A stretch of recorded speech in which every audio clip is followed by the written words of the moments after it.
আজকে তো মাসের 1 তারিখ, আমার টাকাটা দেন, আমি মার জন্য কিছু ওষুধ কিনে নিয়ে যাই। এই বেটা কিসের টাইম শেষ? হ্যাঁ, তো টাইম শেষ হয়ে গেছে। কর, যা কাজ কর। আর কিসের টাকা চাস?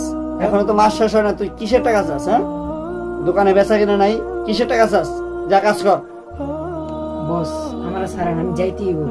আজকে আমার খুব অসুস্থ, আমি ডাক্তার দ্বারা নেওয়া লাগবে। ওই বেটা মুহে মুহে কথা বস, এক তো হাত পড়তে বলছে। যা এখান থেকে, যা কাজ কর, যা।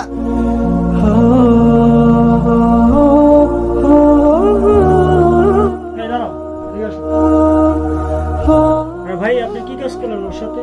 আপনি ওর সাথে কাজটা করা ঠিক হয় না ভাই। আরে ভাই কি করবে, দোকানে কাজ কাম থেকে ওখানে টাকা খোঁজে। তাই বলে ভাই ওনার সাথে খারাপ ব্যবহারটা করা ঠিক হলো আপনার ভাই?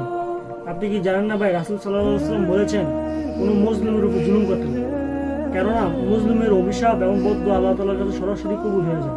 এবং মুসলিম এবং আল্লাহর মাঝে কোনো পর্দা থাকে না, তাদের দোয়া আল্লাহ যে দোয়া করবে তারা সরাসরি আল্লাহ তাআলা কবুল করে নেবে।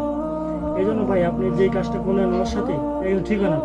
আপনি ব্যবসা বাণিজ্য করেছেন সুন্দর, কত বড় আপনার ব্যবসা, আপনি ইসলামের পথে ইসলামিক আইন অনুযায়ী ব্যবসা করুন। ঠিক আছে ভাই, আমার ভুল হয়েছে, আমি আর এরকম করবো না। আর কি এখন থেকে ইসলামের প্রতি অটল থাকবো আর স্টাফদের সাথে ভালো ব্যবহার করবো। ভাই অসংখ্য ধন্যবাদ ভাই আপনার নিজের ভূমিকা বোঝার জন্য।